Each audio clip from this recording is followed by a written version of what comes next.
હાલો.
શું થાય છે?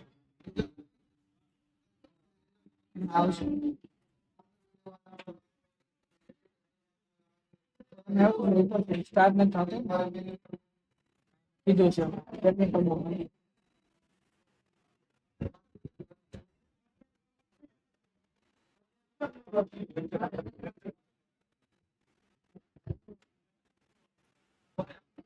તમારું લોગિન કીધું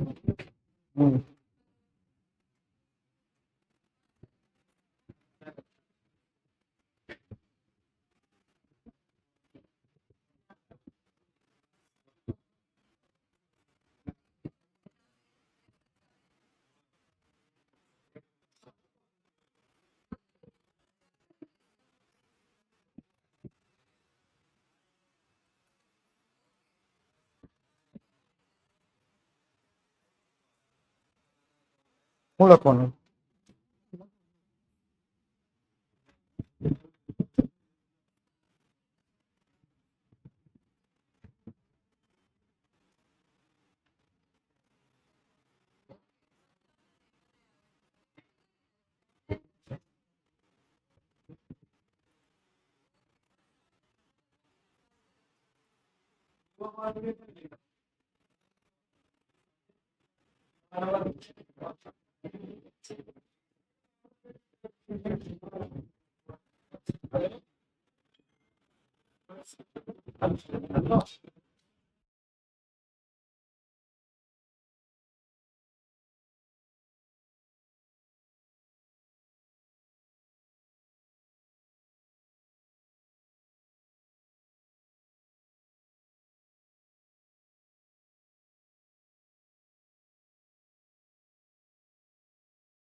હાલો હાલો.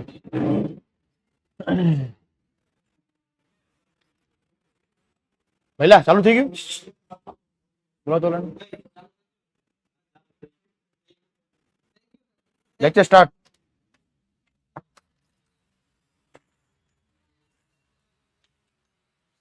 હેલો, નમસ્કાર. કેમ છો વિદ્યાર્થી મિત્રો? Okay, very good morning. જય શ્રી કૃષ્ણ. કેમ છો બધા? અરે હું તો એકદમ મજામાં. તમે બધા કયો? ઓકે, મોજે મોજ. રામ રામ. જય શ્રી કૃષ્ણ. હર હર મહાદેવ. વિદ્યાર્થી મિત્રો, એક જ 2 મિનિટ થોડુંક લેટ થયું છે. એમાં ટેકનિકલ કંઈક પ્રોબ્લેમ હતો, એ સોલ્વ થઈ ગયો છે. તો શરૂ કરીએ છીએ આપણે. ઓકે, ચલો. આજે થોડીક એક માહિતી આપી દઉં કે વિદ્યાર્થી મિત્રો, આજે જે આપણો ટોપિક જે છે એ ટોપિકની અંદર ઘણી બધા સ્થળો આવે છે, ઘણી બધી માહિતી આવે છે. એટલે આજે ટોપિકની શરૂઆત થતાં જ કહી દઉં છું કે આજે થોડુંક વધારે પડતું ધ્યાન આપજો, કારણ કે જો સ્થળના નામ તરત જ ચેન્જ થઈ જશે એટલે એકની એક લીટીમાં ઘણા બધા સ્થળોના નામ આવશે. ગઈકાલે બુકમાં શું લખવાનું હતું એ મેં કીધું હતું, અને આજે બુકમાં શું લખવાનું છે એ પણ કહી દઈશ, અને ડીપીપી ની અંદર પણ શું લખવાનું છે એ કહી દઈશ. બીજી વાત કે પહેલા લેક્ચરની ડીપીપી નું સોલ્યુશન મૂકી દીધું છે, બીજા ડીપીપી પણ મૂકી દીધું, અને ડીપીપી નું સોલ્યુશન પણ મૂકી દીધું છે. એટલે ડીપીપી ની ફાઇલમાં જ નીચે સોલ્યુશન મૂકેલું છે લેક્ચર 2 નું, અને ડીપીપી 1 ની અંદર એટલે કે પહેલા લેક્ચરની અંદર ડીપીપી અને એનું સોલ્યુશન બે અલગ અલગ મૂકેલું છે. ઓકે, તો લેક્ચર 1 અને લેક્ચર 2 માં ડીપીપી માં કોઈ પ્રોબ્લેમ નથી તો યસ લખીને મોકલી દો ફટાફટ. તમને જો ડીપીપી મળી ગઈ હોય અને સોલ્યુશન મળી ગયું હોય તો યસ લખીને મોકલી દો. ઓકે, તો હવે ડીપીપી નો કોઈ પ્રોબ્લેમ નથી. બરોબર, ચાલો આગળ શરૂ કરીએ. ચાલો, ખાસ એક કે આજે મહેરબાની કરીને કોમેન્ટ સેશન બંધ રાખજો. છેલ્લે આપણે કોમેન્ટ ની અંદર જે કોઈ તમારો પ્રશ્ન હશે એ છેલ્લી 5-1 મિનિટ મને વચ્ચે વચ્ચે લઈ જ લઈશ, પણ મહેરબાની કરીને આજે કોમેન્ટ સેશન બંધ રાખજો, કારણ કે આજના સેશનની અંદર ઘણા બધા સ્થળોના નામ છે અને કયા સ્થળની અંદર શું મહત્વ છે એ આપણે જોવાનું રહેશે. ઓકે, ચાલો સ્ટાર્ટ કરીએ છીએ. પ્રકરણનું નામ છે ભારતનો વારસો, ચેપ્ટર નંબર 1. બધા જ વિદ્યાર્થી મિત્રોનું સ્વાગત છે વિદ્યાકુલની અંદર. સરસ મજાના વાતાવરણ સાથે, અને કહેવાય ને કે રવિવાર છે પણ રવિવારની અંદર લેક્ચર લીધો છે, પણ મિત્રો આજે તમને ખૂબ મોજ કરાવવાની છે એની ગેરંટી હું તમને આપું છું. બરાબર, સ્ટાર્ટ કરીએ છીએ. વારસાના પ્રકારો. ગઈકાલે આપણે 2 મિનિટ આપણે શું જોયું તેનું રિવિઝન કરી લઈએ. તો કે વારસાના પ્રકાર, વારસાના મુખ્ય 2 પ્રકાર. પહેલું કીધું પ્રાકૃતિક વારસો,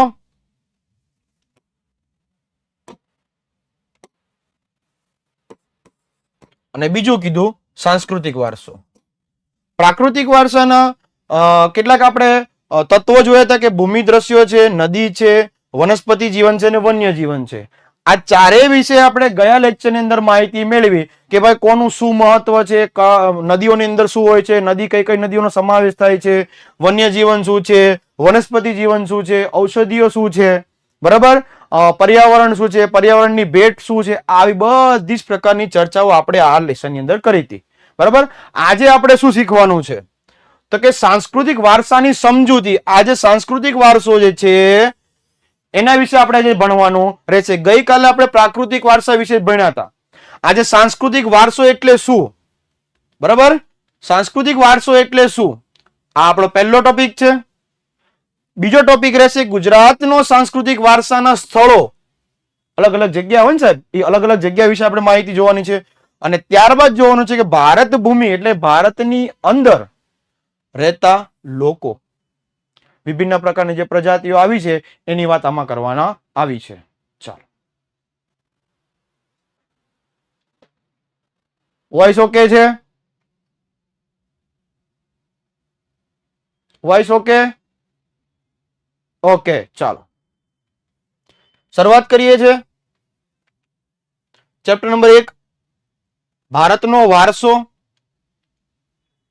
ભારતના સાંસ્કૃતિક વારસાની સમજૂતી આપો અથવા તેમાં આવતી બાબતોના ઉદાહરણ, એટલે ઉદાહરણ પણ જોવાના આપણે, અને એની સમજૂતી, બરાબર, એના વિશે પણ જોવાની રહેશે.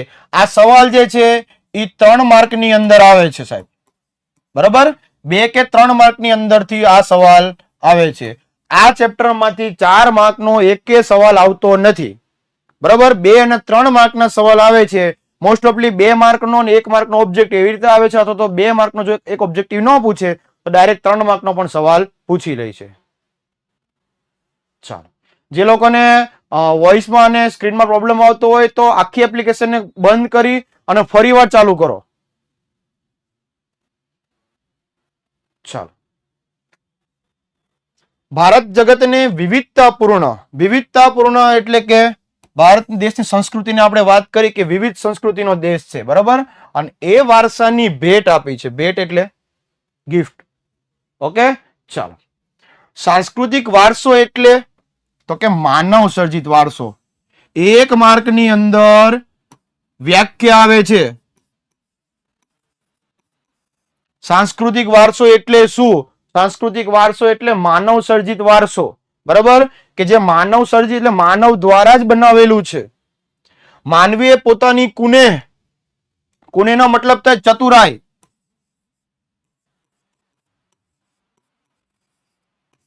બુદ્ધિ ચાતુર્ય એટલે કે જે માણસ પાસે કંઈક જે આપણી બુદ્ધિ ક્ષમતા હોય છે એની વાત કરવામાં આવી છે. આવડત અને કલા કૌશલ્ય દ્વારા, જો કૌશલ્યનો મિનિંગ થાય છે કે કોઈ પ્રકારની જે કળા હોય છે એને આપણને અંદર સરસ નિપુણતા ધરાવતા હોય છે, તો આવા વ્યક્તિને કલા કૌશલ્ય વાળા વ્યક્તિઓ કહેવાય છે.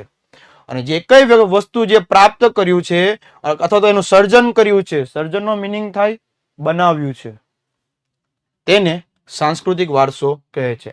આ આપણે જોઈ ગયા છે, આ વસ્તુ આપણે જોઈ ગયા છે. ચાલો, આ પ્રશ્ન બુકમાં લખવાનો નથી. જે પ્રશ્ન લખવાનો હશે અહીંયા બરાબર લખેલું જ હશે. બરાબર, ચાલો.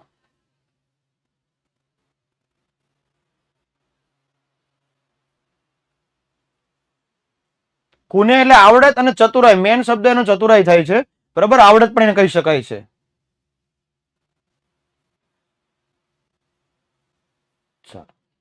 નિર્માણ એટલે બનાવવું થાય. આર્યોથી શરૂ કરીને, આર્ય એક છે ને પ્રજાતિ હતી સાહેબ. આર્યોથી શરૂ કરીને શકો, ક્ષત્રપ, કુષાણ, હુણ, ઈરાનીઓ, તુર્ક, આરબો, મુગલો, પારસીઓ, અંગ્રેજો અને ફ્રેન્ચ દ્વારા વગેરે પ્રકારની વિવિધ જાતિ અને પ્રજાતિ. જાતિ એટલે જેન્ડરો સાહેબ, સ્ત્રી પુરુષની વાત કરે છે. અને પ્રજાતિ એટલે શું? તો કે આ મુગલ છે એક પ્રજાતિ કહેવાય, પારસી એક પ્રજાતિ કહેવાય, અંગ્રેજો એક પ્રજાતિ કહેવાય. બરાબર, તો આ બધી પ્રજાઓ ક્યાં આવી? તો કે ભારતમાં આવી. અને બધા વચ્ચે થયેલા આદાન પ્રદાન. આદાનનો મિનિંગ થાય અને પ્રદાન એટલે કે આપ લે. આપલે દ્વારા ભારતીય સંસ્કૃતિ કેવી બની? તો કે સમૃદ્ધ બની. બરાબર, ચલો. પ્રાગૈતિહાસિક સમયથી એટલે કે પ્રાચીન સમયથી ભારતે વિશ્વની પ્રજાને સાંસ્કૃતિક વારસાની ઘણી બધી બાબતોની ભેટ આપી છે. બરાબર, ઉદાહરણ તરીકે તો કે શિલ્પ સ્થાપત્યની કળા. આશરે આ 1 માર્કનો MCQ ની અંદર આવે છે કે શિલ્પ સ્થાપત્યની કળા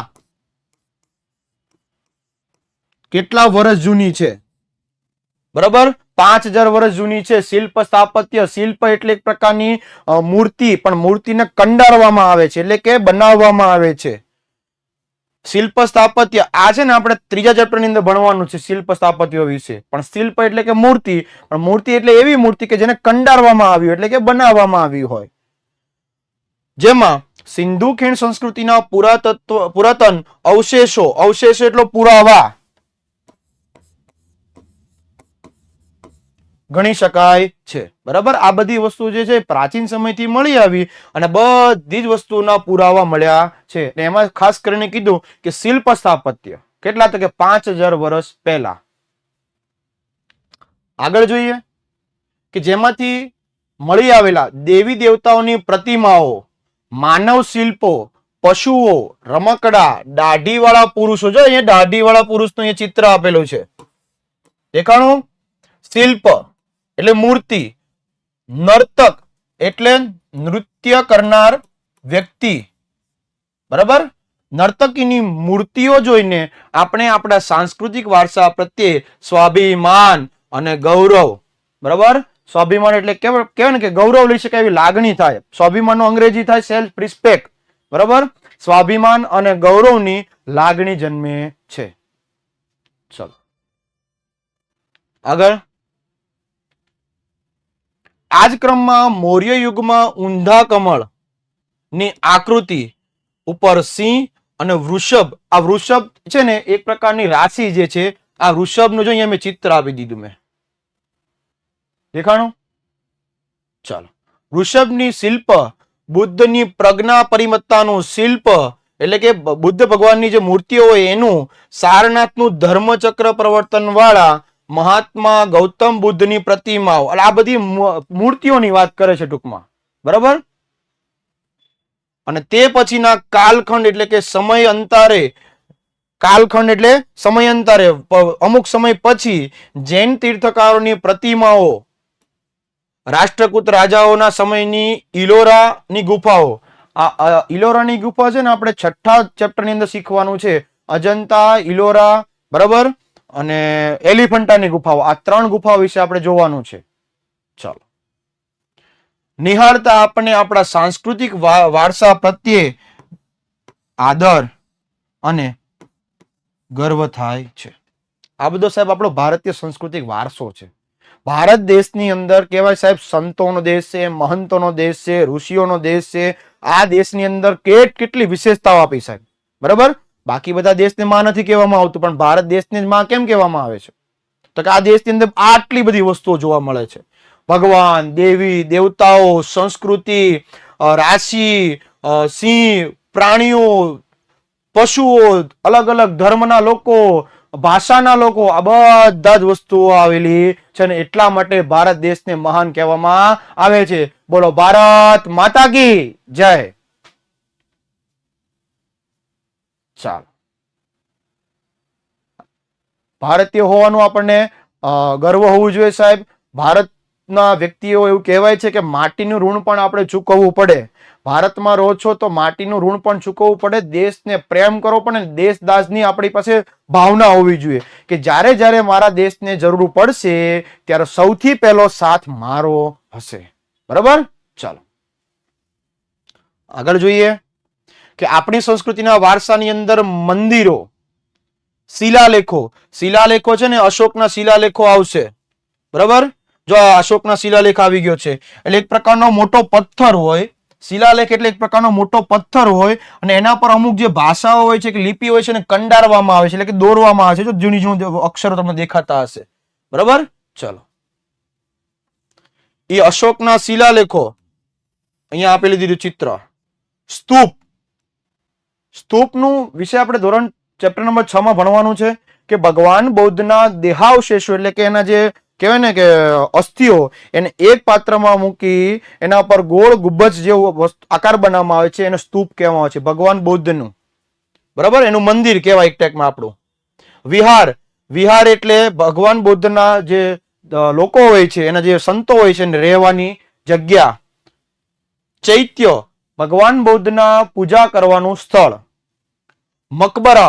મકબરાઓ એટલે કે મુસ્લિમ સમાજના લોકો જ્યારે મૃત્યુ પામે ત્યારે એ લોકોને જે દફનાવે છે એની ઉપરનું જે કબર હોય છે એને મકબરાઓ કહેવાય છે. મસ્જિદો, કિલ્લાઓ, ગુબ્બજો, રાજમહેલો, દરવાજા, ઇમારત અને ઉત્ખનન કરેલું. ઉત્ખનનનો મિનિંગ થાય ખોદકામ.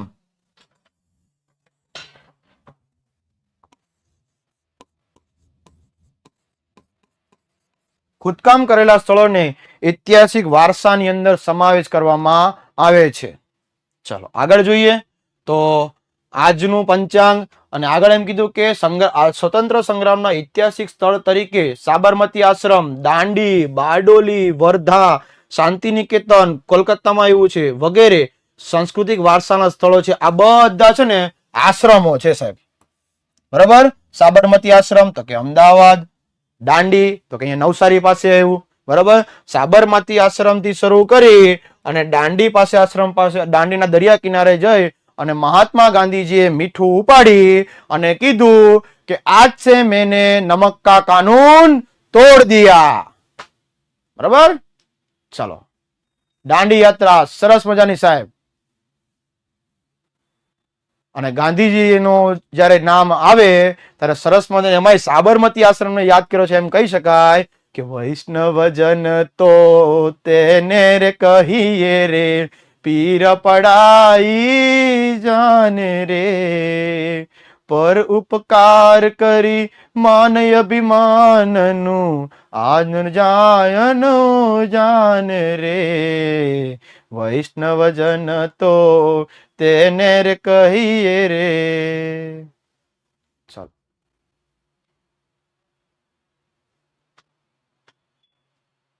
કાલખંડ એટલે કે સમયાંતરે.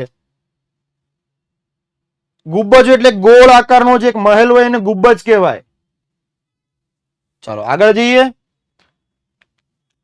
ભાષા, લિપિ, અંકો, શૂન્યની શોધ. ચલો વિદ્યાર્થી મિત્રો મને એમ કહો કે શૂન્યની શોધ કોણે કરી? કોમેન્ટ સેશન ની અંદર મને જણાવો કે શૂન્યની શોધ કોણે કરી? વાહ વાહ વિદ્યાર્થી મિત્રો વાહ, આર્યભટ્ટ. બિલકુલ સાચો જવાબ સાહેબ. શૂન્યની શોધ આર્યભટ્ટે કરેલી હતી. અહીં એક શબ્દ આવ્યો લિપિ. એક વસ્તુ યાદ રાખવાની, ભાષાની ઉત્પત્તિ લિપિ દ્વારા થાય. લિપિમાંથી ભાષા બને અને ભાષામાંથી બોલી બને. બરાબર? તો આ લિપિની વાત કરી. ગણિત અને પંચાંગ. જો પંચાંગનું અહીંયા મેં સરસ મજાનું ચિત્ર આપેલું છે. ગ્રહો, નક્ષત્રો, રાશિ, આ બધી વસ્તુ છે ને પંચાંગ ઉપરથી બને. બરાબર? તો આ એક 25/9/2019 નું એક પંચાંગનું ચિત્ર આપેલું છે. એની અંદર દિવસના ચોઘડિયા હોય. બરાબર? આ ચોઘડિયા છે બધા: લાભ, અમૃત, કાળ, શુભ, રોગ, ઉદ્વેગ, ચલ અને લાભ. બરાબર? આ બધા જે છે ને બધા સારા મુહૂર્ત છે. એક ખાલી એક કાળ, રોગ અને ઉદ્વેગ, આ 3 ખરાબ ચોઘડિયા કહેવાય. 1.5 કલાક 90 મિનિટનું એક ચોઘડિયું આવે. બરાબર? એવા રાત્રિના પણ આવે. આ બધી થઈ ગયા આપણા ગ્રહો. જ્યોતિષ શાસ્ત્ર જેને આવડતું હોય સાહેબ એ બધાની વાત છે. બધા ધર્મના લોકોની તિથિઓ આપી દીધી છે. શહેર પ્રમાણે મુહૂર્ત આપી દીધા કે ભાઈ સૂર્યોદય એટલે સવારમાં નો સમય, સાંજનો સમય પણ આપી દીધો. ગ્રહો કયા દિશાની અંદર કઈ ચાલ છે. બરાબર? ગ્રહોમાં કયા કયા અક્ષર પડે, તો કે કર્ક રાશિ હોય તો આમાં ડ અને હ. બરાબર? કન્યા રાશિ હોય તો પ, ઠ અને અણ. ચાલો. ખગોળ, લોખંડ, સાહિત્ય, ધર્મ, યુદ્ધશાસ્ત્ર, રથ, રાજ્યશાસ્ત્ર, પ્રાણીશાસ્ત્ર. આ પ્રાણીશાસ્ત્ર આપણે કાલે જોયું ને, પંચતત્વની વાર્તાઓ, એ આ પ્રાણીશાસ્ત્રમાં આવે. વનસ્પતિ શાસ્ત્ર, વાસ્તુશાસ્ત્ર. નવું ઘર બને ને સાહેબ, તો આપણે વાસ્તુશાસ્ત્ર પ્રમાણે આપણું ઘર બનાવતા હોય છે. બરાબર? આપણો જે દરવાજો હોય એ ઉગમણી બાજુ હોય. રેડી? પછી બીજું કે મંદિર હોય આપણું ભગવાનનું, તો ભગવાનનું મંદિર હોય એનો જે આગળનો જે ભાગ હોય, બરાબર, એ કઈ બાજુનું હોય? તો કે સૂર્યાસ્ત હોય એને એક્ઝેક્ટ સામે રાખવામાં આવે. આ રીતે અહીંયાથી સૂર્ય અને અહીંયાથી સામે મંદિર, સામે સામે રાખવામાં આવે. બરાબર? ઉગમણું આથમણું એમ કહેવાય. ચાલો. ધર્મો, ગણતંત્ર દિવસ કઈ તારીખે આવે? ગણતંત્ર દિવસ કઈ તારીખે આવે? 26મી જાન્યુઆરી આવે સાહેબ. ગણતંત્ર દિવસ કહેવાય. 15મી ઓગસ્ટને સ્વાતંત્ર્ય દિન કહેવાય અને 26મી જાન્યુઆરીને ગણતંત્ર દિવસ કહેવાય. ચાલો. વિધિ અને વિધાન એટલે પૂજા અને પાઠ, પર્યાવરણની સુરક્ષા આદિ ઘણી બધી મહત્વની શોધો પણ ભારતની અંદર થઈ છે. અને તો આ થઈ ગઈ. હવે જોવાનું છે ગુજરાતના સાંસ્કૃતિક વારસાના સ્થળો અને સ્થળોની માહિતી. સાંસ્કૃતિક વારસા વિશે પૂરું થયું. બરાબર? હવે ગુજરાતમાં રહેલો જે સાંસ્કૃતિક વારસાના સ્થળો છે એના વિશે આપણે જોવાનું રહેશે. તો કે સાંસ્કૃતિક, પૌરાણિક અને પુરાતત્વીય. બરાબર? એટલે ખૂબ જ જૂનું એવો મહત્વ, ખૂબ જ જૂની જગ્યાઓ અને પુરાતત્વીય જગ્યાઓ કહેવાય છે. અને મહત્વના સ્થળોની અંદર લોથલ, જે ધોળકા તાલુકાની અંદર આવેલું છે. ભાવનગર પૂરું થાય ને પછી ધોળકા આવે. રંગપુર તો ક્યાં એવું? તો કે લીંબડી, સુરેન્દ્રનગરના સરસ મજાના સમોસા. આ સાહેબ આહા, મજા જ મજા સાહેબ. 11 વાગ્યા ને એમાં પાછું તમે જમવાનું યાદ કરાવો છો. હે? ચાલો. લિપિ પરથી ભાષા બને. ધોળાવીરા તો કે કચ્છ જિલ્લો. બરાબર? અને કચ્છમાં આશાપુરા માતાનો મઢ. બરાબર? ધન ધન છે કચ્છની ધરતીયુમાં રમે માર મર્મ માડી, આશાપુરામાં મઢવાળીમાં, આશાપુરામાં મઢવાળીમાં. ધન ધન છે ધરતી ધરતીયુમાં રમે મામા ચોવદમાં, આશાપુરામાં મઢવાળીમાં. રોજડી અને શ્રીનાથગઢ જે રાજકોટ જિલ્લાની અંદર આવેલું છે એ મુખ્ય મંદિરો, મુખ્ય જગ્યાઓ છે સાહેબ. આ છે ને બધી જગ્યાઓ આઈએમપી છે. આની અંદરથી જોડકા પૂછાય છે. બોર્ડના પેપરમાં પહેલો જ પ્રશ્ન શરૂ થાય છે, બરાબર, કે જેમાં જોડકા એની અંદર આવે છે. ચાલો, શું ભાઈ પ્રિન્સ, તારે શું સલાહ આપી છે?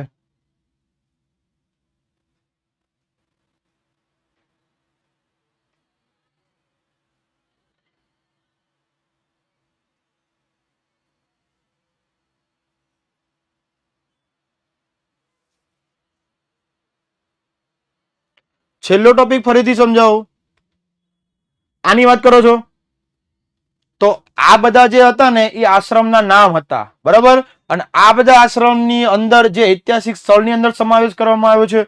અને અહીંયાની બધી વાત કરી, ભાષા, લિપિ, આ બધી વસ્તુઓ છે, એનો સમાવેશ સાંસ્કૃતિક વારસાની અંદર થાય છે. રેડી? લિપિ પરથી ભાષા બને અને ભાષા પરથી બોલી બને. ચાલો,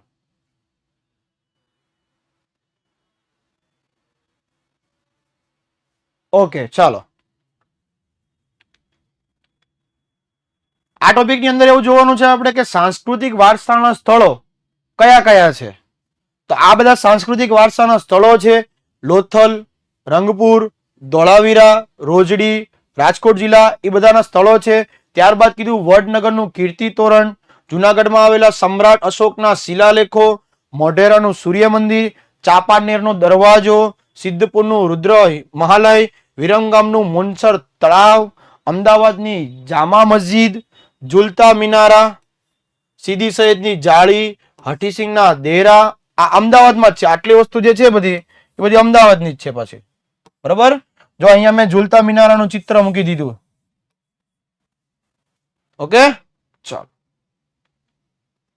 પાટણનું સહસ્ત્રલિંગ તળાવ, વડોદરાનો રાજમહેલ, જુનાગઢના મહાબત ખાનનો મકબરો, નવસારીમાં પારસી અગિયારી. આ અગિયારી એટલે છે ને પારસી ધર્મનું, જ્યાં આગ એટલે કે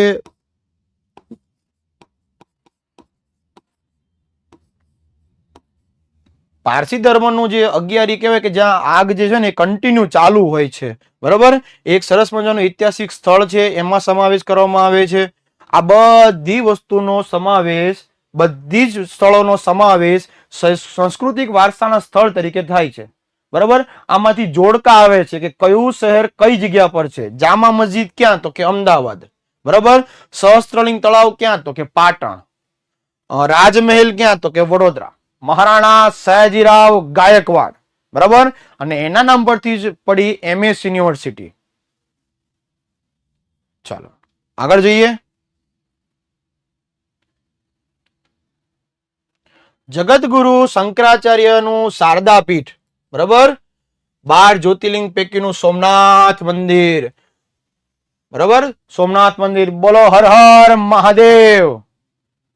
જય સોમનાથ, જય પાવાગઢ, બોલો વિશ્વના નાથજી. સ્વર્ણ અક્ષરે લખશે કવિઓ યશ ગાથા ગુજરાતની, આ ગુણવંતી ગુજરાતની. બોલો જય જય ગરવી ગુજરાતની. ચાલો, વાહ વાહ વાહ વાહ સાહેબ, વાહ, મોજ કરી દે. કીધું તું ને મોજ આવશે આજે. હજી મોજ કરાવું, જો તમે હજી હમણાં 2 મિનિટ ખમો. જો ગુજરાતમાં, ઉત્તર ગુજરાતમાં અંબાજી, બહુચરાજી માનું મંદિર મહેસાણા જિલ્લામાં, અંબાજી માતાનું મંદિર બહુચરાજી માતાનું મહેસાણા, મહાકાળી માતાનું મંદિર પાવાગઢ. કે મા પાવા તે ગઢથી ઉતર્યા મહાકાળી રે, માને 14 ભવન માં થાય, કચ્છ દી ધણિયાળી, મા પાવા તે ગઢથી ઉતર્યા મહાકાળી રે. ચાલો, મીર દાતાર મહેસાણા જિલ્લાની અંદર આવેલું છે. જૈન તીર્થધામ પાલીતાણા, બરાબર. પાલીતાણામાં શેત્રુંજય પર્વત ઉપર આ જૈન તીર્થધામો આવેલા છે. રણછોડરાયજી મંદિર ડાકોર, ડાકોરના સરસ મજાના ગોટા વખણાય છે. ગોટા, લોટ લાવીને ઘરે ખાજો. અને ડાકોરનું નામ આવ્યું એટલે સરસ મજાનું ગીત યાદ આવે. અલ્યા ડાકોર ના ઠાકોર તારા બંધ દરવાજા ખોલ, જય રણ છોડ માખણ ચોર તારો ગલીએ ગલીએ શોર, દુનિયાનો દાતાર બની તું કેમ બન્યો છે કઠોર, ડાકોર ના ઠાકોર તારા બંધ દરવાજા ખોલ. ખેડા જિલ્લાની અંદર આવેલું છે. ને રણછોડરાયજીનું મંદિર દ્વારકા. આગળ શામળાજી તો કે અરવલ્લી. શામળાજી ના મેળીએ પણ ધણીયો રે પણ સણિયો લાગ્યો, શામળાજી ના મેળીએ ધણીયો રે પણ તણિયો લાગે, હાલ ને છોરી રમીએ રણિયો રે પણ રણિયો લાગ્યો. વાહ! દ્વારિકાનો નાથ મારો રાજા રણ છોડ છે, એને મને માયા લગાડી રે, એને મને માયા લગાડી મારા વાલા, એને મને માયા લગાડી રે, દ્વારિકાનો નાથ મારો રાજા રણ છોડ છે, એને મને માયા લગાડી રે. ચાલો, વાહ વાહ, મોજ કરી દી સાહેબ, આપને તો મોજ ही કરી દીધી. કીધું તું ને મજા આવશે, પાક્કું પ્રોમિસ? મજા આવી? બસ આવો ને આવો સપોર્ટ આપતા રહેજો. ચાલો, ગુજરાતના જાણીતા ધાર્મિક અને સામાજિક પ્રવાસલક્ષી સ્થળોમાં પોળો એટલે કે વિજયનગરની અંદર સાબરકાંઠા જિલ્લાની અંદર આવેલું છે. અમદાવાદમાં જે પેલી પોળો આવે એની વાત નથી કરતા, આ એક જગ્યાનું નામ છે. આગળ પતંગ ઉત્સવ, કાંકરિયા કાર્નિવલ, તાનારીરી મહોત્સવ, વડનગર. આ વડનગર એટલે આપણા વડાપ્રધાન નરેન્દ્ર મોદીનું ગામ, અને તાનારીરી મહોત્સવ વડનગર. પહેલી વસ્તુ કહી દો, આને યાદ રાખવાની શોર્ટકટ શું? અહીંયા લખી દો, બરાબર? શોર્ટકટ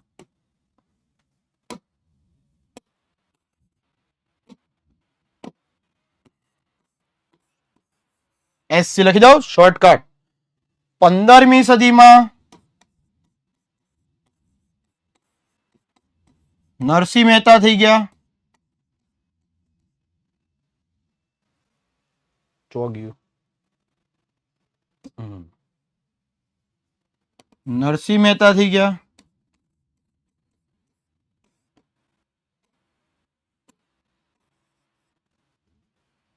એની દીકરીનું નામ તો કે કુંવરબાઈ.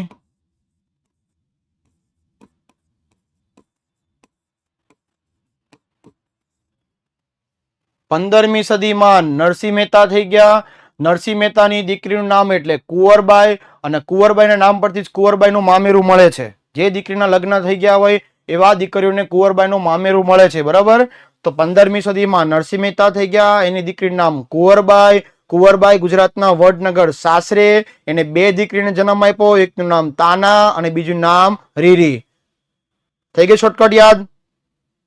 ફરીથી કહું, 15મી સદીમાં નરસિંહ મહેતા થઈ ગયા. નરસિંહ મહેતાની દીકરીનું નામ એટલે કે કુંવરબાઈ. કુંવરબાઈ જે છે એ ગુજરાતના વડનગર સાસરે એને બે દીકરીને જન્મ આપ્યો, એકનું નામ તાના, બીજું નામ રીરી. અને તાના રીરીને નામ પરથી તાના રીરી મહોત્સવ પણ ઉજવવામાં આવે છે, અને તાના રીરીનું સમાધિ પણ છે. જોઈએ આપણે, જો આ રહ્યું તાના રીરી, બરાબર? આ તાના રીરીનું જો આખું એક પ્રકારનું છે ને જગ્યા છે સરસ મજાની, અને ત્યાં તાના રીરીની સમાધિ પણ છે. આ તાના રીરી છે ને ગુજરાતની બે દીકરીઓ છે, અને બેલડી દીકરી કહેવાય, બરાબર? આગળ જઈએ, રણોત્સવ કચ્છ. કચ્છ નહીં દેખા સાહેબ તો કુછ નહીં દેખા, બરાબર? આગળ જઈએ, જૈન બૌદ્ધના પ્રવાસના સ્થળો, અને એમાં ગુજરાતમાં જૈન અને બૌદ્ધ ધર્મના પ્રચાર પ્રસાર. પ્રચારનો મિનિંગ થાય ફેલાવવું, અને પ્રસારનો મિનિંગ થાય અનુસરવું.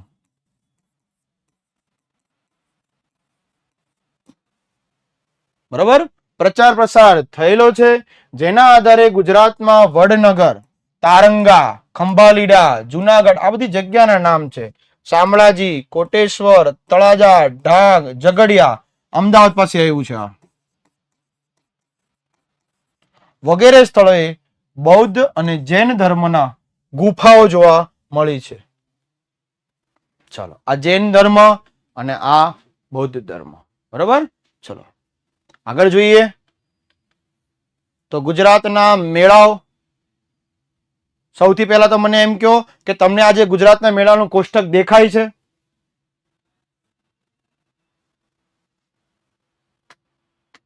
ઓકે ઓકે ચાલો, તો વિદ્યાર્થી મિત્રો સાંભળો.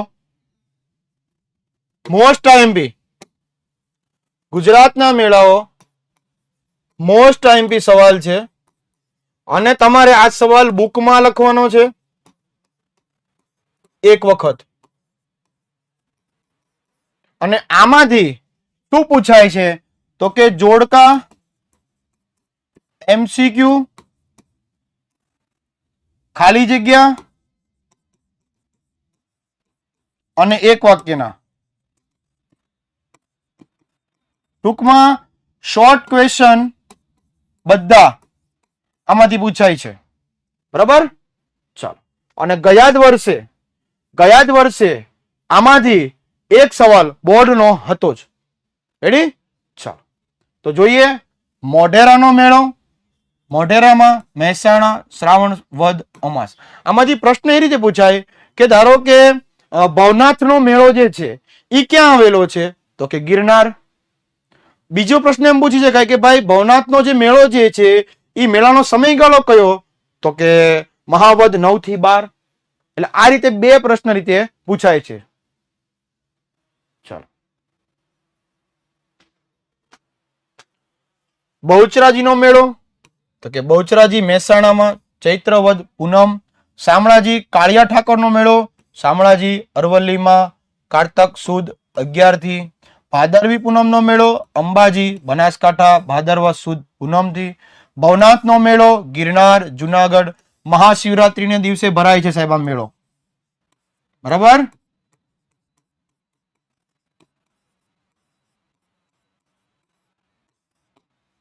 અને મહાશિવરાત્રીના દિવસે મહાશિવરાત્રીના 3 દિવસ અગાઉ આ મેળો ભરાય અને મહાશિવરાત્રીના રાત્રે 12 વાગે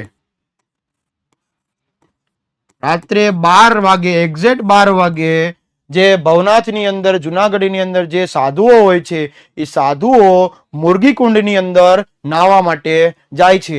અને એવી પ્રાચીન માન્યતા છે સાહેબ કે ભવનાથના મેળાની અંદર જે મુરગી કુંડ જે છે એ પવિત્રમાં પવિત્ર તળાવ છે. અને જે સાધુએ ભગવાન શિવની પરમ ભક્તિ કરી હોય, શક્તિ કરી હોય, આરાધના કરી હોય એવા લોકો મુરગી કુંડની અંદર સ્નાન કર્યા પછી પાછા આવતા નથી. બરાબર. એટલે આ મેળાની અંદર બેરિકેડ મારેલું છે પણ છતાં પણ જો ભગવાનની ભક્તિ શક્તિ કરેલી હોય તો મંદિરમાં એટલે કે આ તળાવની અંદર નાહવા માટે જવું નહીં. બરાબર. ચાલો, અને 12 અખાડા જુનાગઢના 12 અખાડા હતા અને એની અંદર 13મો અખાડો પણ આવી ગયો. અખાડા એટલે કે એક એક અખાડાની અંદર હજારો સંતો હોય. બરાબર. એની અખાડાની વાત છે. હા, બધા જ મેળા જે છે એ પાકા કરવાના છે તમારે. બરાબર. આગળ જોઈએ તરણેતરનો મેળો તો કે તરણેતર સુરેન્દ્રનગરની અંદર આવે છે ભાદરવા સુદ 4 થી 6.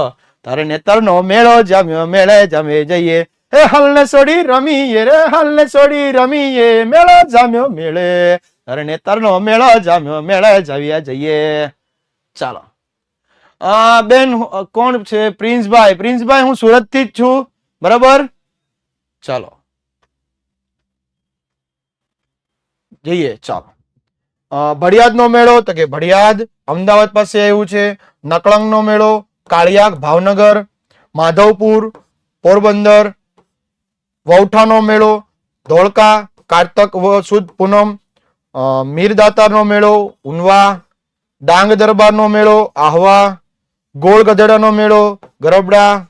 કાર્તિકી પૂનમનો મેળો સોમનાથ ગીર. મુંગરિયાનો મેળો કવાટ છોટાઉદેપુર. બરાબર. કાર્તિકી પૂનમનો મેળો શરદ પૂનમની રાતડી રંગ ધોલરિયો શરદ પૂનમની રાતડી રંગ ધોલરિયો માતાજી ગરબે રમવા આવો રંગ ધોલરિયો શરદ પૂનમની રાતડી રંગ ધોલરિયો. બરાબર. આ બધા જ મેળાના તમારે નામ યાદ રાખવાના રહેશે, બરોબર. ને એમાંથી ઘણા બધા મેળાઓ એવા છે કે દર વખતે એમાંથી જ આવે છે. મોઢેરા, બહુચરાજી, ભાદરવી પૂનમ, ભવનાથ, તરણેતર, ભળિયાદ, પછી આ વોઠા, કાર્તિકી પૂનમ, આ બધા મેળાઓ જે છે એ તો મોસ્ટ આઈએમપી સાહેબ, બરાબર. સ્ક્રીનશોટ પાડવાની કોઈ જરૂર નથી. આ લેક્ચર પૂરો થશે એટલે તમને આની જ પીડીએફ તમને એપ્લિકેશનની અંદર આવી જશે. રેડી? અને આ જે તમારી ચોપડીની અંદર મૂકેલું જ છે આખું.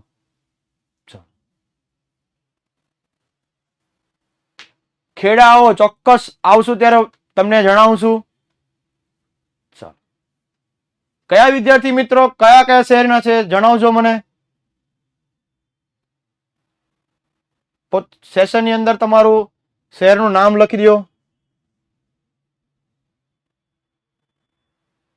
વાહ વાહ. સાબરકાંઠા, સુરત, અમદાવાદ, દાહોદ, પાટણ, જુનાગઢ, વડોદરા, ઉના, અમદાવાદ,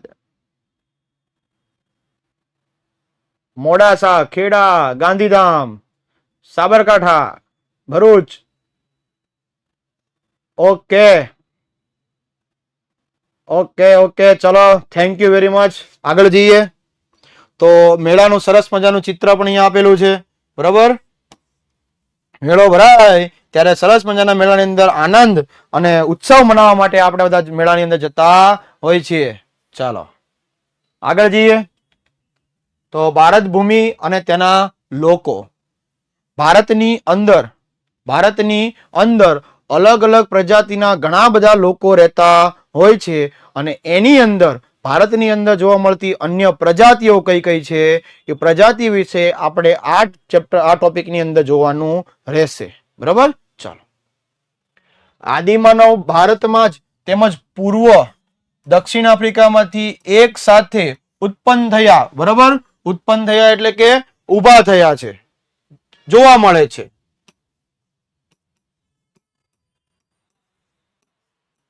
અહીંયા એવો અર્થ લઈએ.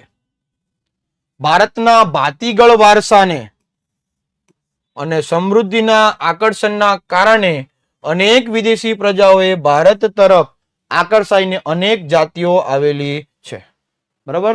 આપણે 9મા ધોરણની અંદર એવું જોઈ ગયા કે પહેલું જ ચેપ્ટર હતું યુરોપિયન પ્રજાનું ભારતમાં આગમન. જોયું કે એની અંદર મરી મસાલા માટે, વેપાર કરવા માટે, કાચો માલ લેવા માટે ભારતની અંદર દરેક વ્યક્તિઓ, પ્રજાતિઓ, જાતિઓ આવી હતી. ઓકે, ચાલો. અને આદિમાનવથી સફર શરૂ કરી અને એક માણસ તરીકેની સફરની અંદર બધી જ વસ્તુઓ જોવા મળી. પરિણામે ભારતની અંદર લગભગ બધી જ જાતિના તત્વો મળી આવે છે, બરાબર. અને એમાંય કીધું કે ભારત દેશ જે છે એ વિવિધતામાં એકતાથી ભરેલો દેશ છે. આ દેશની અંદર હિન્દુ, મુસ્લિમ, શીખ, ઈસાઈ હમ સબ હે ભાઈ ભાઈ એવા નારા સાથે આપણે જોયું જ છે કે બધી જાતિ, જ્ઞાતિ, સમાજના લોકો અહીંયા ભારતમાં જોવા મળે છે. અને ભારતની સંસ્કૃતિએ કોઈ પણ દેશના સંસ્કૃતિનો કહેવાય ને કે તિરસ્કાર કર્યો નથી. બધી સંસ્કૃતિને અપનાવી છે, બધી જાતિના લોકોને અપનાવ્યા છે. ઇવન ચાલો, ભારતમાં દ્રવિડ પ્રજાની ગણના પ્રાચીનતમ પ્રજા તરીકે થતી, એટલે સૌથી પહેલા દ્રવિડ પ્રજાઓ આવતી. પરંતુ નવરસ શાસ્ત્રીઓ અને ભાષા શાસ્ત્રીઓ, નવરસ શાસ્ત્રીઓ એટલે એક પ્રકારના તજજ્ઞ વ્યક્તિઓ કહેવામાં આવે છે. અને ભાષા શાસ્ત્રીની અદ્યતન શોધખોળથી એવું જાણવા મળ્યું, ભાષા શાસ્ત્રીઓ એટલે કે જેને ભાષાનું પૂરેપૂરું જ્ઞાન હોય સાહેબ, એમાં તજજ્ઞ હોય. રેડી? ચલો, તો એવા લોકો પરથી જાણવા મળ્યું કે દ્રવિડો એટલે આ એક પ્રજાતિ કીધી અને બીજી એવી 6 પ્રકારની પ્રજાતિઓ, ભિન્ન ભિન્ન પ્રજાતિઓ ભારતમાં રહેતી હતી. એટલે 1 + 6 = 7 પ્રજાતિની વાત કરવામાં આવે છે. એમાંની પહેલી એટલે કે નેગ્રીટો. નેગ્રીટોને હબસી પ્રજા પણ કહેવામાં આવે છે. નેગ્રીટો અથવા નિગ્રો જાતિ એટલે કે હબસીઓ ભારતમાં સૌથી પ્રાચીન નિવાસીઓ છે. સૌથી પહેલા જે પ્રજાતિ આવી હતી એ આ નેગ્રીટો. એટલે 1 માર્કના સવાલની અંદર પૂછાય કે સૌથી પ્રાચીન પ્રજા કઈ, તો કે નેગ્રીટો. એને હબસી પ્રજા પણ કહેવામાં આવે છે. એટલે નેગ્રીટો પ્રજાને કયા નામથી ઓળખવામાં આવે છે? હબસી પ્રજા. બરાબર, નેગ્રીટોને જ હબસી કહેવામાં આવે છે.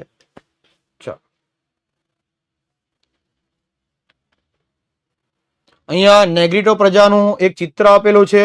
બરાબર, નેગ્રીટો પ્રજાનો કંઈક વેશભૂષા આવો દેખાતો હોય છે. હવે આ નેગ્રીટો પ્રજા ક્યાંથી આવ્યા? તો કે કેટલાક ઇતિહાસકારો એવું કહે છે, એટલે એનું માનવું છે એવું કે નેગ્રીટો અથવા કે નિગ્રો જે હબસીઓ કહેવામાં આવે છે એ આફ્રિકામાંથી બલુચિસ્તાનના રસ્તે થઈ અને ભારતમાં આવ્યા હતા. એટલે સૌથી પહેલા શરૂઆત કરી આફ્રિકાથી, ત્યાંથી ગયા બલુચિસ્તાન અને ત્યાંથી ભારત આવ્યા. અને આ એક માર્કની અંદર ઘણી બધી વખત પૂછાય છે કે હબસી પ્રજા કયા રાજ્યમાંથી પસાર થઈને કઈ રીતે પહોંચી હતી.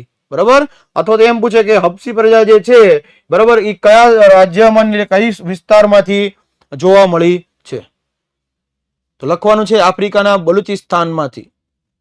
આગળ જોઈએ તો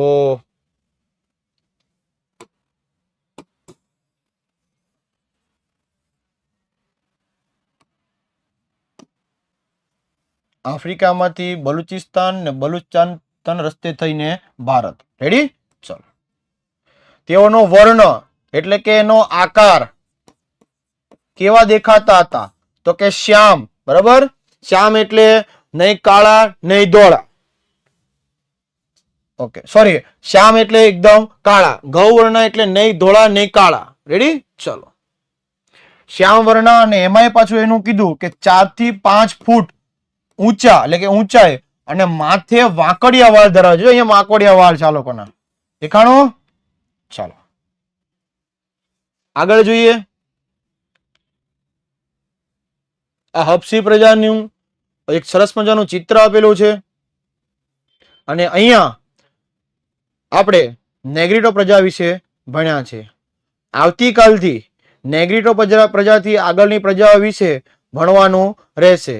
તો સૌથી પહેલા જોઈ લઈએ હોમવર્ક. તો હોમવર્કની અંદર ડીપીપી હમણાં મુકાઈ જશે, જેની અંદર ડીપીપી ની અંદર સવાલ અને એની નીચે જ સવાલ ઉપર અને એની નીચે જ એના જવાબ મુકાઈ જશે. બીજી વસ્તુ, આજે પાકી નોટની અંદર શું લખવાનું છે? તો કે ભારતના, તમને બતાવી દઉં પ્રશ્ન.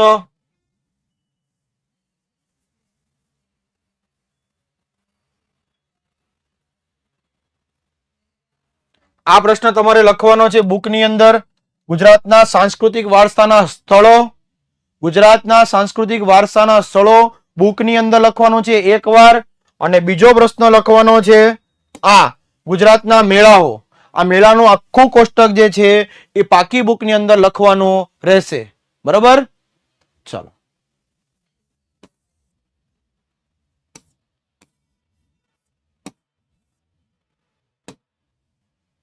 એટલે ડીપીપી ના પ્રશ્નો અને એનું સોલ્યુશન બંને જોઈ લેવાનું છે. અને હવે આપણે વાત કરીએ કે તમને લોકોને, જે લોકોને હવે પ્રશ્ન હોય એવા જ વ્યક્તિઓ કોમેન્ટ કરશે. બરાબર, કોઈ સામાન્ય કામ વગરની કોમેન્ટ ન કરશો મહેરબાની કરીને. ક્લાસ એન્ડ નથી થયો હજી.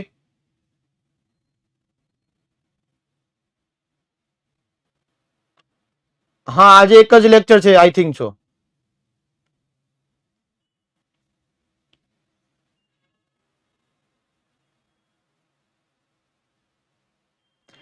બુકની જે માહિતી છે તમારે એ ટેકનિકલ ડિપાર્ટમેન્ટ સાથે વાત કરી લેવાની છે. બિન સાંપ્રદાયિકનો મિનિંગ થાય કે ભારત દેશની અંદર કોઈ સંપ્રદાય નથી. ભારતને કોઈ સંપ્રદાય નથી, અનેક ધર્મના લોકો રહે છે. પુરાણ એટલે કે પહેલાના સમયની અંદર. ડીપીપી એટલે હોમવર્ક. બરોબર,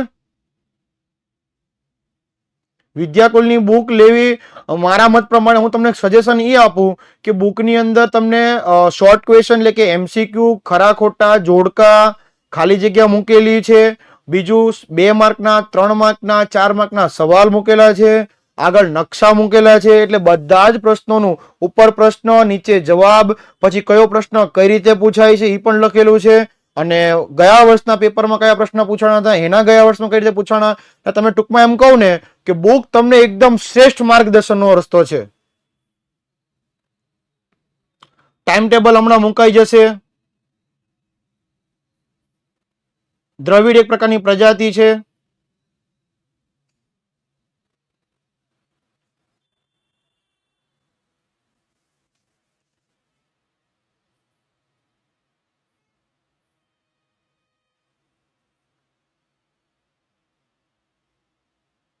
હા, ડીપીપી ની એક બુક બનાવી દેજો અને એક બુક ની અંદર સવાલ જવાબ લખી નાખજો, એટલે 2 બુક બનાવી નાખજો.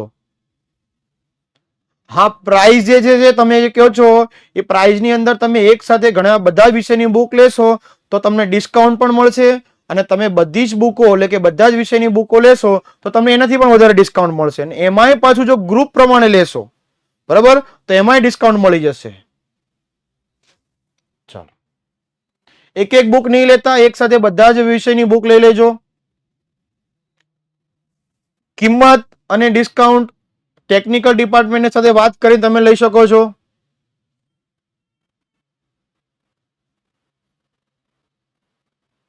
ફોનમાં તમે કોન્ટેક્ટ કરશો એટલે તમારા ઘર સુધી બુક આવી જશે.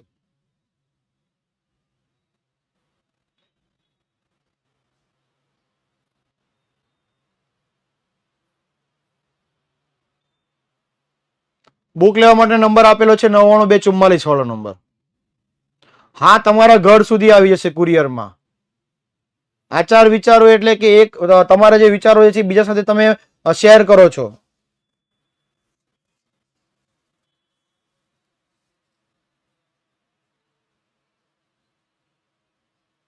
ટેસ્ટનું શેડ્યુલ મુકાઈ જશે.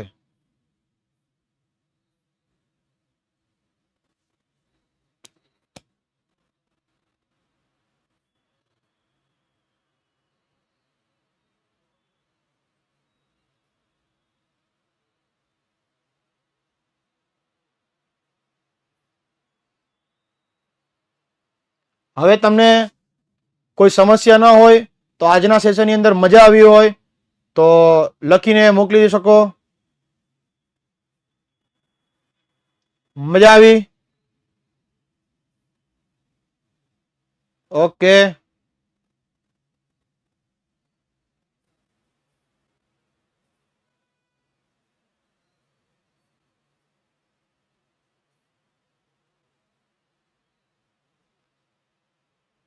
ઓકે વિદ્યાર્થી મિત્રો, લીવ થવાનું નથી, તમને રિવિઝન કરાવું છું. આજે આપણે શું જોયું તો સૌથી પહેલા ભારતીય સંસ્કૃતિને સમજૂતી. ભારતીય સંસ્કૃતિની સમજૂતી આપી છે કે ભાઈ બુદ્ધિ વારસાની અંદર બધી જ વસ્તુનો સમાવેશ થાય છે. ઘણી બધી પ્રજાતિ આવી ગઈ. 5000 વર્ષ પહેલા પ્રાચીન સંસ્કૃતિ આવી ગઈ.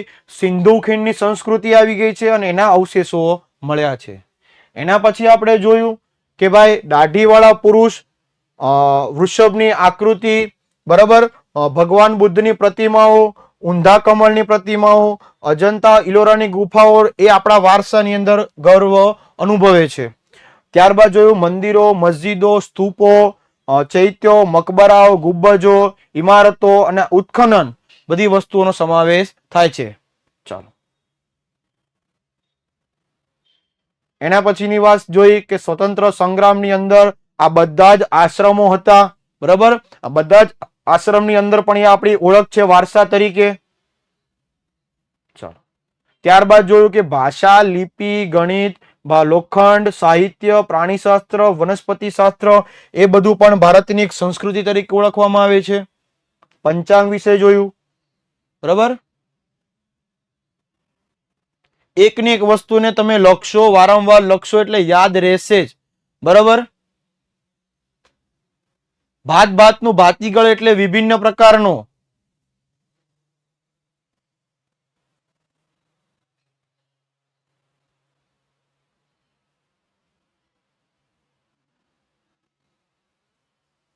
મેળાના નામ જે છે તમારે મેળાનું નામ અને એનું શહેર બંને એક સાથે યાદ રાખવાનું રહેશે, બાકી એની કોઈ શોર્ટકટ નથી.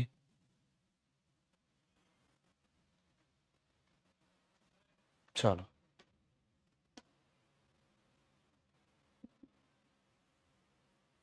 બ્લુ પ્રિન્ટ પણ મળી જશે તમને, પણ બ્લુ પ્રિન્ટ એટલા માટે નથી આપતો કે હજી આપણે સિલેબસની શરૂઆત છે અને બ્લુ પ્રિન્ટ તમને ચેપ્ટરના અંતે મળશે. અને બ્લુ પ્રિન્ટમાંથી ધારો કે આ ચેપ્ટરમાંથી તો કે 2 માર્કનો એક સવાલ અને 1 માર્કનો એક સવાલ પૂછાય છે, બરાબર. ચાલો આગળ જઈએ. ગુજરાતના સાંસ્કૃતિક વારસાના સ્થળો, આ બધા સ્થળો આપેલા છે. વડનગરમાં, અમદાવાદમાં, પાટણ, જુનાગઢ, નવસારી, વડોદરા, આ બધા સ્થળોની નામ આપેલા છે. રેડી? ચલો, અને જોવાલાયક સ્થળો છે બધા. એના પછીનું કીધું કે 12 જ્યોતિર્લિંગ, બરાબર. સોમનાથ, આપણે અહીંયા ગુજરાતમાં 3 જ્યોતિર્લિંગ છે, મહારાષ્ટ્રમાં 5, મધ્યપ્રદેશમાં, એમ કરીને આખા ભારતની અંદર જે 12 જ્યોતિર્લિંગ છે એની વાત કરવામાં આવી છે. અંબાજી, બહુચરાજી, પાવાગઢ, રણછોડરાય, આ બધા મંદિરો છે. ત્યારબાદ પતંગ ઉત્સવ કાંકરિયા, અમદાવાદ, આ બધાની વાત જોઈ. કચ્છની વાત જોઈ. જૈન ધર્મની વાત કરી હતી આપણે, બરાબર, કે જૈન ધર્મની અંદર આટલા સ્થળોએ પણ એનું મંદિરો આવેલા છે, ગુફાઓ આવેલી છે એની. ગુજરાતના મેળાઓ વિશે આપણે જોયું. રેડી? મોસ્ટ આઈએમપી છે, યાદ રાખજો. ભારતના ભૂમિ અને તેના લોકો, અલગ અલગ પ્રકારની પ્રજાતિઓ આવેલી છે. પ્રજાતિમાંની પહેલી એટલે નેગ્રીટો. નેગ્રીટો વિશેની કરી. બ્લુપ્રિન્ટ એટલે કે છે ને તમારી બોર્ડની પરીક્ષાની અંદર કયા ચેપ્ટરમાંથી કઈ રીતનું પૂછાય એને બ્લુપ્રિન્ટ કહેવાય. ચાલો